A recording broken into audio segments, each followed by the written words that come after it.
If anyone who's on the side, sorry. Okay, Dan. Oh, okay. Sarah City Council Joint Regular Committee meeting Thursday, December 19th, 2019. Will begin around 6:01 p.m.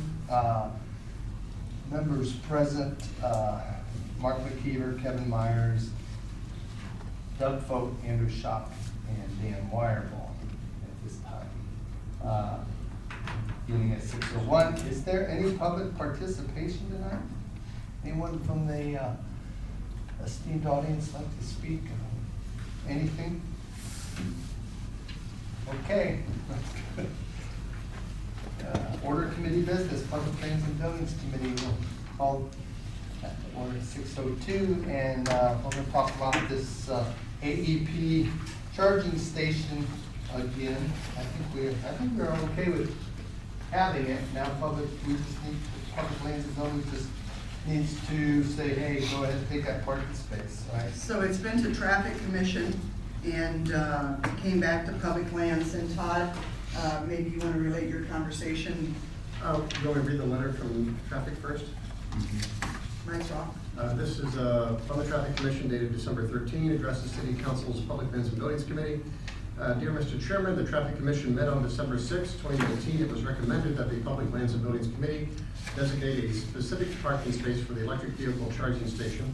Further, it is requested that the space be designated for electric vehicles only and include a 2-hour limit. This would be amended to the current city parking ordinance. The specific place will be designated in conjunction with AEP and the city. Sincerely, Jeff Reeser, Mayor. And I communicated with Aaron Stein yesterday. I have an email here attached. I received your voicemail and have attached some images that I believe will be helpful. The parking spot that we had designated was the one closest to the brick sidewalk on the Copper Kemmel side facing Walnut. There are a few photos of that spot attached. The location of the pole is noted in the third aerial image in yellow. It would in fact be erected right next to the existing pole. If you need any other information, please don't hesitate to reach out. Thanks so much, Aaron Stein, for the partnership, and you'll see 3 photos attached, well, 2 photos on a map. We already did pass legislation regarding the grant that will pass through us to the partnership, and this just is the other piece that we have to take care of. Looks like a good spot to me. It's as good as any other.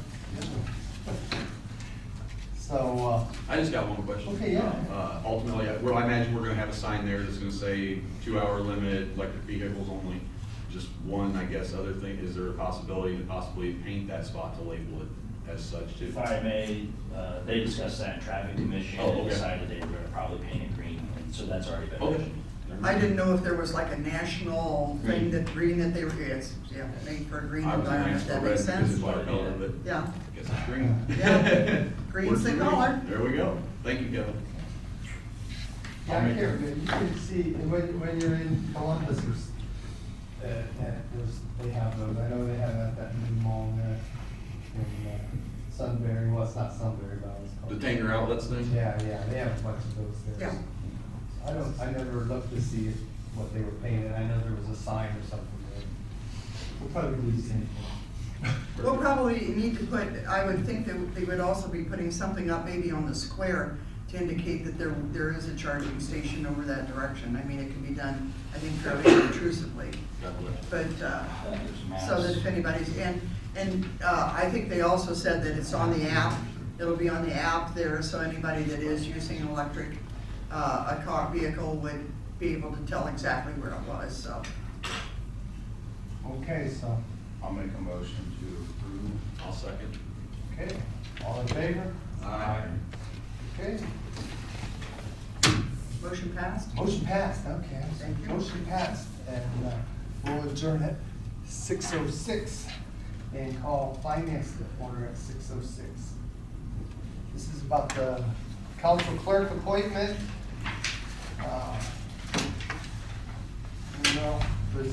You think this guy's been doing a good job so far? I'm not sure. No, but they did a great job. One thing He's that, pulling double duty tonight on top of it, so. he added another thing to his resume.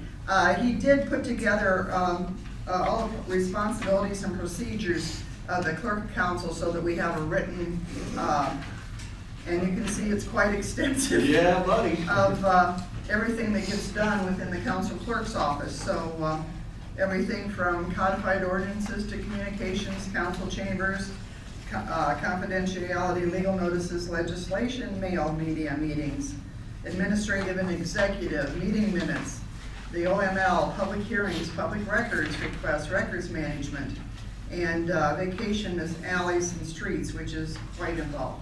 So this is a nice thing for us to have them on file so that when the time comes, I mean, Regina was around for 26 years. I don't know if you're planning on making the 26 or not, but, okay. But, you know. We could this- approve that tonight, I believe. Okay. So you can see that that's a big help to the city to have that position there. Then also, you have last year, the one from 2018, and you can see everything that includes health insurance, sick leave, and everything that all non-union elected full-time employees. His 40 hours shall be include his attendance at all regularly scheduled, specially called council meetings and regularly scheduled and specially called committee meetings. The clerk shall be paid a compensation of 1.5 times the basic hourly rate for hours worked over 40 hours when authorized by the council president. So since this wouldn't come up before council until the 7th of January, it needs to be made retroactive back to the 1st of January 1st, 2020. So then the only thing that leaves open then is the salary. And last year you can see it was $20 for 2018, $21 for 2019, and I recommended $22 for 20 and $23 for 21. What this does is most employees of the city, it used to be within two to 3 years they would be whatever the top of the grade was for whatever job they have. Todd's been here for almost 4 years. He will be in April, and he's still not there. But this will do a pretty good job of getting him to be on equal pay with administrative assistants and some other employees in the city. And of course, he's running a department too. So that's why I recommended the $22 and $23, 22 for 2020 and 23 for 2021. Do we have information available of what the top of that pay grade is? We don't have pay grades as such. It's part of the manpower. And in there, the manpower, So we're this position ahead. doesn't have a cap? No, Okay. right now what we are is we're ahead of the game because the AFSCME contract is usually what the manpower is based on, and we're still in negotiations for the AFSCME contract. So in anticipation of it being similar, which is the 2.25 or 2.25 of what is being anticipated, this would fit in there to get him to where it would be, he would be equal with the other administrative assistants and those types of jobs. Okay, yeah, no question. No, I would actually like to move that. Well, I'd like to say one thing before you go do right that. ahead. So, I've been, that's about it for me, so I've been here with 3 clerks. Of course, Regina was, she's be a hard one to live up to, but with 26 years, she better know what's going on. But I do think that our current clerk, Todd Hill, has come in there and has made things. I think it was the perfect time for him to come in with technology and everything, and I think that was nothing, no offense against Regina, but things were just done differently, and he's on top of it and trying to get that. So I think it's very well deserved, whatever he gets, and I hope he stays here for 26 years, so. For the city's benefit. Okay, now.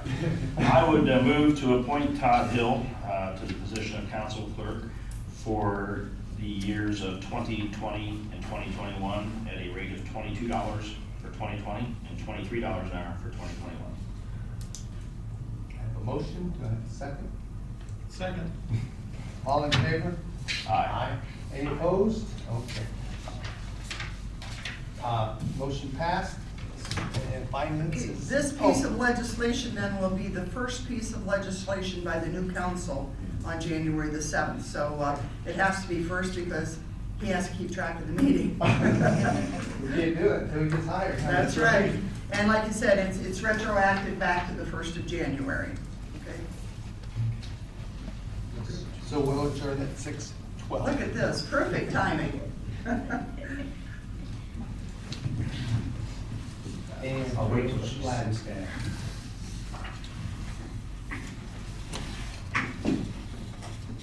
Finance committee?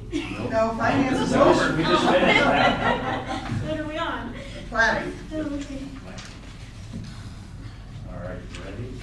I'll wait till she gets her paper. All right, I'll call the body at 6, mine said 6:11, but he said 6:12, so I'll go with that. All right. Tiffin Hill Street rezoning proposal.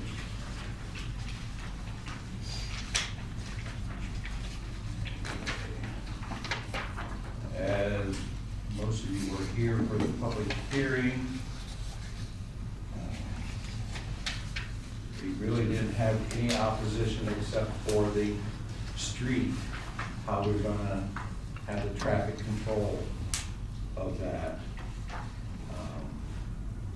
We had one objection. Yes. That was, I'll have to pull it out. Mrs. Weaver, Yes. Miss Weaver. That was the only written objection, and there was no other objection during the actual meeting from anybody else, other than, like, Jenny, a question about the street.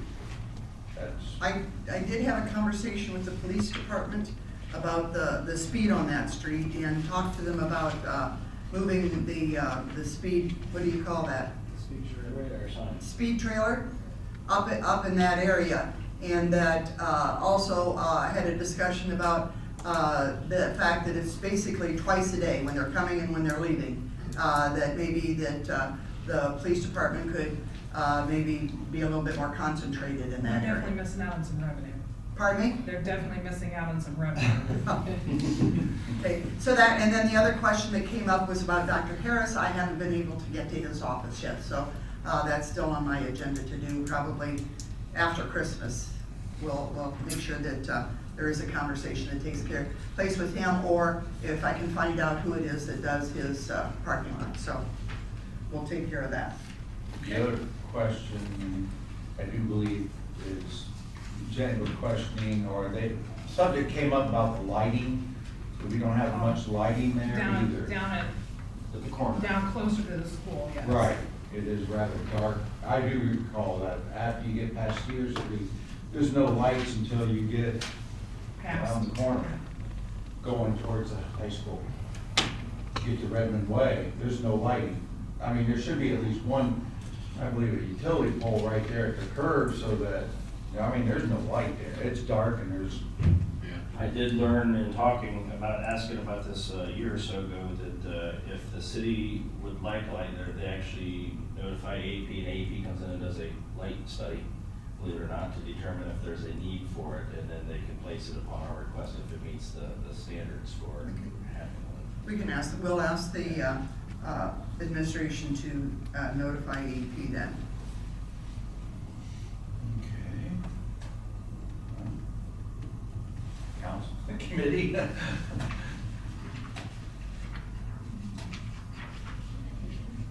Yeah, I mean, and speaking on behalf of, I had talked, it's Dr. Locke, isn't it? Yes. No, he's He's not? Mr. Doctor is the wife. Pardon me? He's Mr. Okay. Doctor is the wife. Oh, doctor's the wife, okay. Mr. Locke, there that he's looking forward to being able to bring some more jobs and things into the city, and he thinks that's a perfect place for it up there with its proximity to all the other doctors that are in town and the hospital. And the hospital is looking, they've purchased some property already there on Hill Street to where they're going to do an expansion. It's supposed to be an orthopedic center of some kind that's going to go in there. I had a conversation with them, they were talking about down in, it's this Plants Way that goes down past there, that they're looking to even maybe take a look at that area. So I think it's would be a good fit with everything that's up there. That one spot shopping for those that are having doctor's appointments. Anybody have any questions? Actually, I have a question for Mrs. Vermillion, if you don't mind.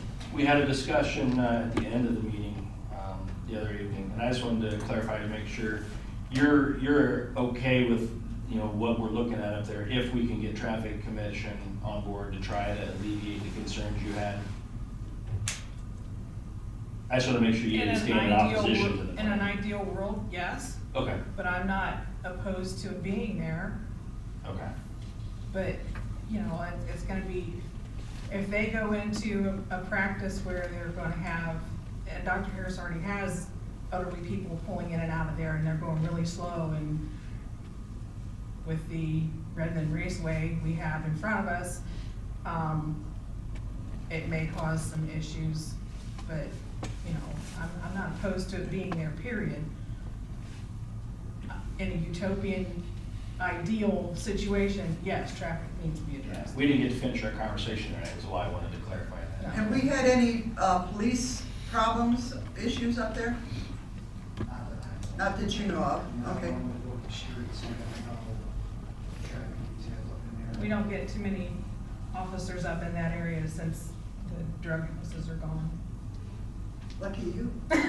Yeah, that's why I haven't complained. I don't think it's a big thing with accidents or anything up there. No, but if you sit there in the summertime at my house and watch Tiffin Street, they blow through that stop sign north and south all the time. It's scary, sometimes 2-3 times an hour.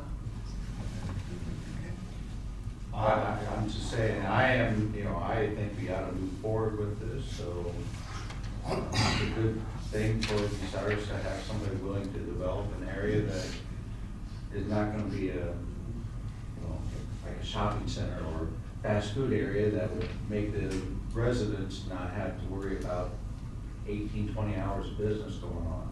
So, I agree, I think we should do this, so all I can do is ask for a motion.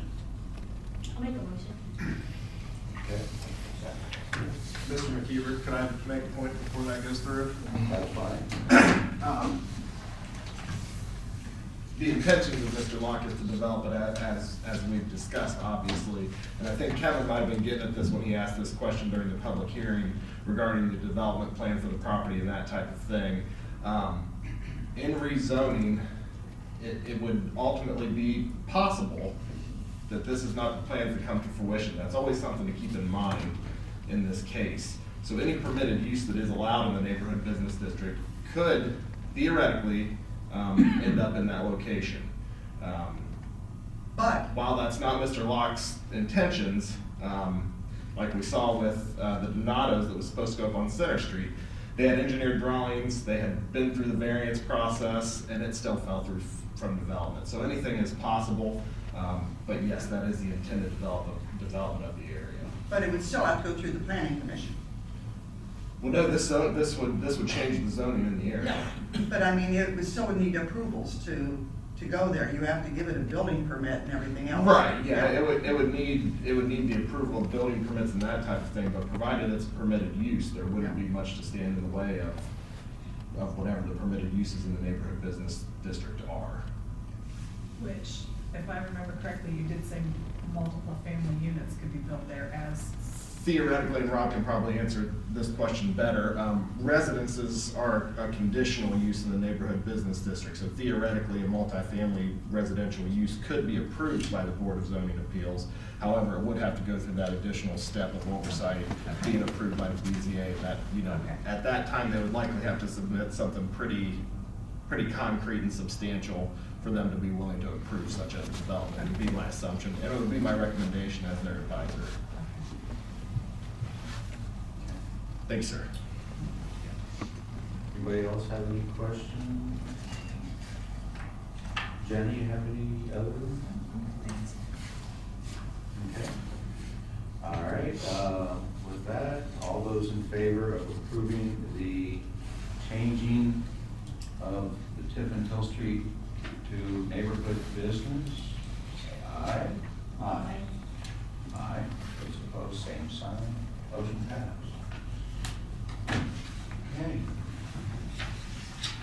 With that, I will, unless there's anything else, I will call side committee 6:20. Any public participation? Not, okay, I'll ask for. So moved. Motion to adjourn. Second. You got it at 6:21 PM. Thank you. Monica, thank you very much for Yes. slipping in for this. We Yes. appreciate that.